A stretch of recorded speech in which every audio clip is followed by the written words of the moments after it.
Bienvenido a la ruta del libro, donde puedes llegar a todos tus libros favoritos. Recuerda darle like y activar la campanita para que no te pierdas ningún capítulo. 20.000 leguas de viaje submarino, del escritor Julio Verne, primera parte, capítulo 9. Ignoro cuál pudo ser la duración del sueño, pero debió ser larga, pues nos libró completamente del cansancio acumulado. Yo me desperté el primero. Mis compañeros no se habían movido todavía y permanecían tendidos en su rincón como masas inertes. Apenas me hube levantado de aquel duro lecho, me sentí con el cerebro despejado y las ideas claras y reexaminé atentamente nuestra celda. Nada había cambiado en su disposición interior. La prisión seguía siéndolo y los prisioneros también. Sin embargo, el steward había aprovechado nuestro sueño para retirar el servicio de mesa. Nada indicaba, pues, un próximo cambio de nuestra situación, y me pregunté seriamente si nuestro destino sería el de vivir indefinidamente en ese calabozo. Esa perspectiva me pareció tanto más penosa cuanto que, si bien mi cerebro se veía libre de las obsesiones de la víspera, sentía una singular opresión en el pecho. Respiraba con dificultad, al no bastar el aire, muy pesado, al funcionamiento de mis pulmones. Aunque la cabina fuese bastante amplia, era evidente que habíamos consumido en gran parte el oxígeno que contenía. En efecto, cada hombre consume en una hora el oxígeno contenido en 100 litros de aire, y el aire, cargado entonces de una cantidad casi igual de ácido carbónico, se hace irrespirable. Era, pues, urgente renovar la atmósfera de nuestra cárcel y también, sin duda, la del barco submarino. Esto me llevó a preguntarme cómo procedería para ello el comandante de aquella vivienda flotante. Obtendría el aire por procedimientos químicos, mediante la liberación por el calor del oxígeno contenido en el clorato de potasa y la absorción del ácido carbónico por la potasa cáustica. En ese caso, debía haber conservado alguna relación con los continentes para poder procurarse las materias necesarias a tal operación. ¿O se limitaría únicamente a almacenar en depósitos el aire bajo altas presiones para luego distribuirlo según las necesidades de su tripulación? Tal vez. Quedaba también el procedimiento, más cómodo y económico, y por tanto más probable, de emerger a la superficie de las aguas para respirar, como un cetáceo, y renovar así su provisión de atmósfera para un periodo de 24 horas. Fuera cual fuese el método adoptado, me parecía prudente que se empleara sin más tardanza. En efecto, mis pulmones se sentían ya obligados a multiplicar sus inspiraciones para extraer de la celda el escaso oxígeno que contenía. De repente, me sentí refrescado por una corriente de aire puro y perfumado de emanaciones salinas. Era la brisa del mar, vivificante y cargada de yodo. Abrí ampliamente la boca y mis pulmones se saturaron de frescas moléculas. Al mismo tiempo, sentí un movimiento de balanceo, de escasa intensidad, pero perfectamente determinable. El barco, el monstruo de acero, acababa evidentemente de subir a la superficie del océano para respirar, al modo de las ballenas.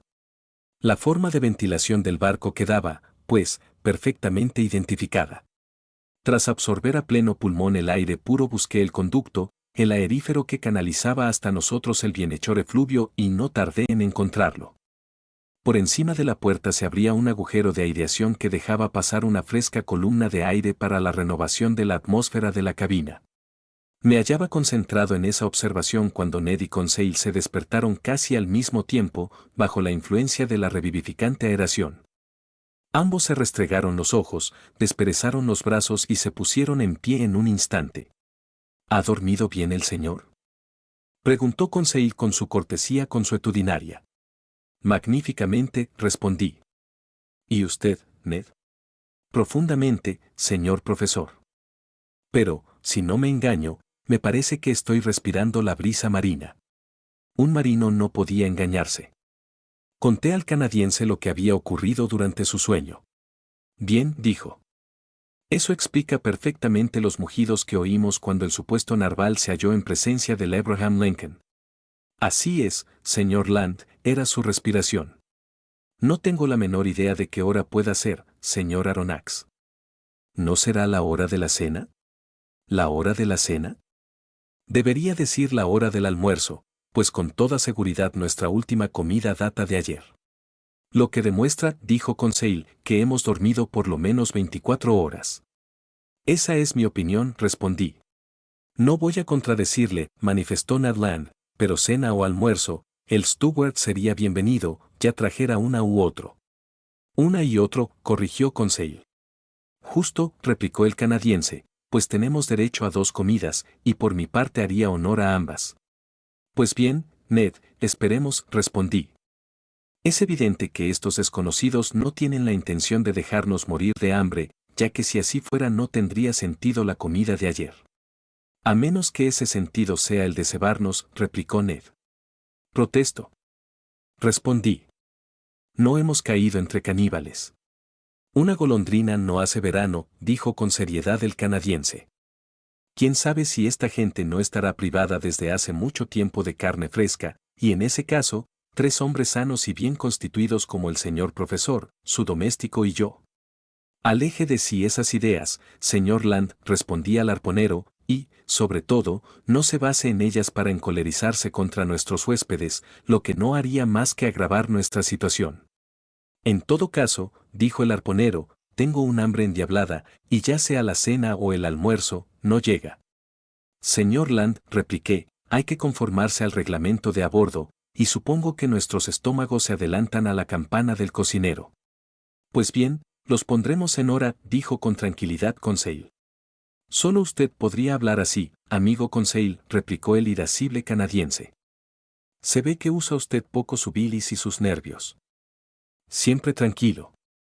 ¿Sería usted capaz de decir el Deo gracias antes que el Benedicite y de morir de hambre antes que de quejarse? ¿De qué serviría? Dijo Conseil. Pues serviría para quejarse. Ya es algo. Y si estos piratas, y digo piratas por respeto y por no contrariar al señor profesor, que prohíbe llamarles caníbales, se figuran que van a guardarme en esta jaula en la que me ahogo, sin oír las imprecaciones con que yo suelo sazonar mis arrebatos, se equivocan de medio a medio. Veamos, Señor Aronnax, hable con franqueza, ¿cree usted que nos tendrán por mucho tiempo en esta jaula de hierro? A decir verdad, sé tanto como usted, amigo Land. ¿Pero qué es lo que usted supone? Supongo que el azar nos ha hecho conocer un importante secreto.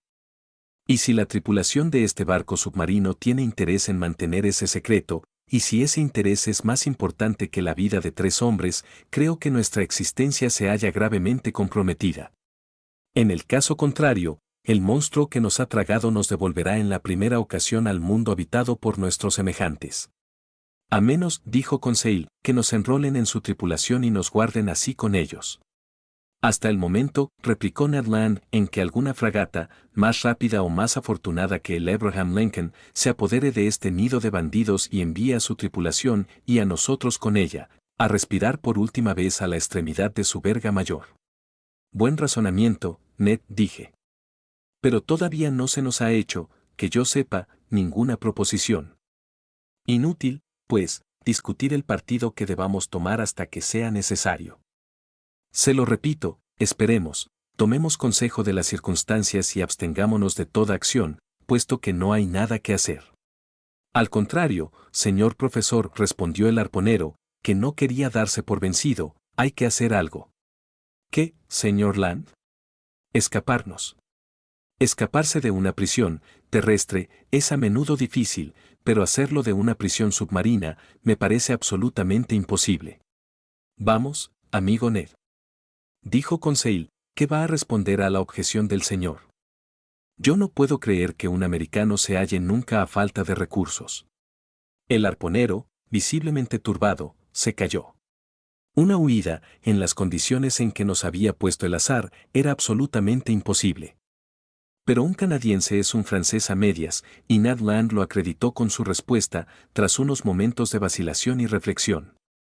Así que, señor Aronnax, ¿no adivina usted lo que deben hacer unos hombres que no pueden escaparse de su prisión? No, amigo mío. Pues es bien sencillo, es preciso que se las arreglen para permanecer en ella. Diantre. Exclamó Conseil, es cierto que más vale estar dentro que debajo o encima. Pero después de haber expulsado de ella a los carceleros y a los guardianes, añadió Ned Land. ¿Cómo? Ned, ¿piensa usted en serio en apoderarse de este barco? Muy en serio, en efecto, respondió el canadiense. Eso es imposible. ¿Por qué?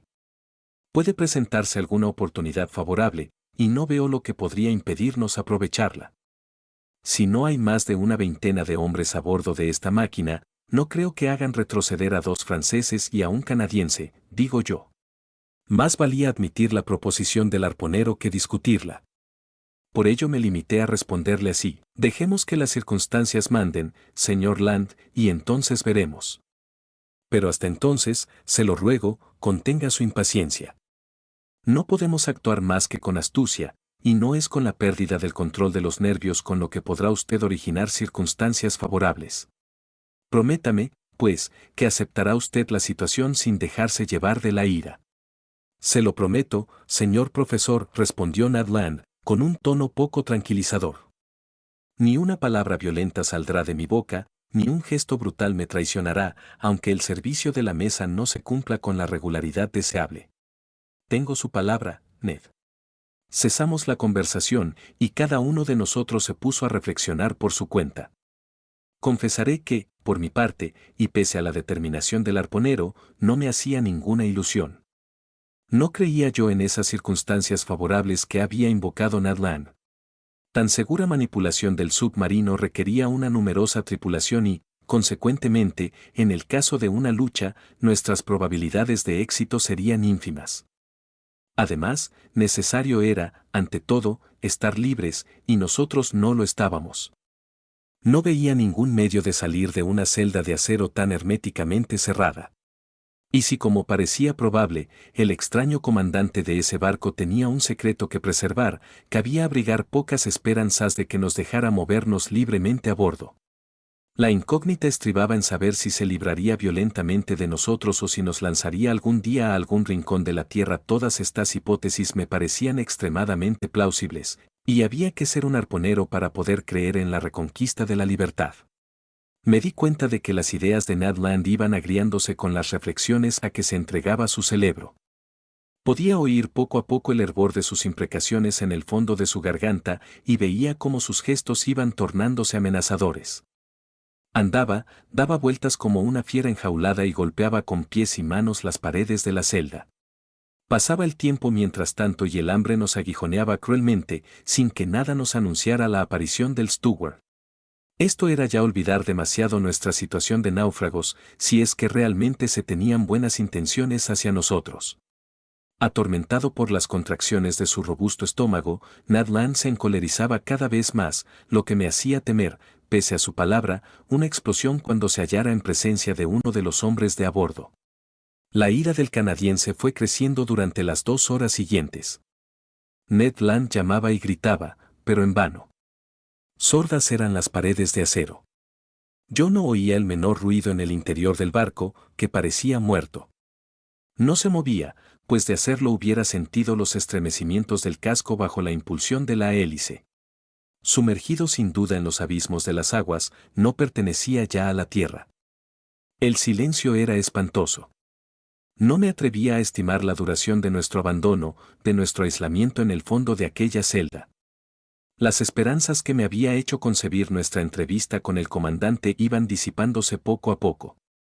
La dulzura de la mirada de aquel hombre, la expresión generosa de su fisonomía, la nobleza de su porte, iban desapareciendo de mi memoria. Volvía a ver al enigmático personaje, sí, pero tal como debía ser, necesariamente implacable y cruel. Me lo imaginaba fuera de la humanidad, inaccesible a todo sentimiento de piedad, un implacable enemigo de sus semejantes, a los que debía profesar un odio imperecedero. Pero ¿iba ese hombre a dejarnos morir de inanición, encerrados en esa estrecha prisión, entregados a esas horribles tentaciones a las que impulsa el hambre feroz? Tan espantosa idea cobró en mi ánimo una terrible intensidad, que, con el refuerzo de la imaginación, me sumió en un espanto insensato. Conseil permanecía tranquilo, en tanto que Ned Land rugía. En aquel momento, oímos un ruido exterior, el de unos pasos resonando por las losas metálicas, al que pronto siguió el de un corrimiento de cerrojos. Se abrió la puerta y apareció el steward. Antes de que pudiera hacer un movimiento para impedírselo, el canadiense se precipitó sobre el desgraciado, le derribó y le mantuvo asido por la garganta. El steward se asfixiaba bajo las poderosas manos de Ned Land. Conseil estaba ya tratando de retirar de las manos del arponero a su víctima medio asfixiada, y yo iba a unirme a sus esfuerzos, cuando, súbitamente, me clavaron al suelo estas palabras, pronunciadas en francés. Cálmese, señor Land, y usted, señor profesor, tenga la amabilidad de escucharme.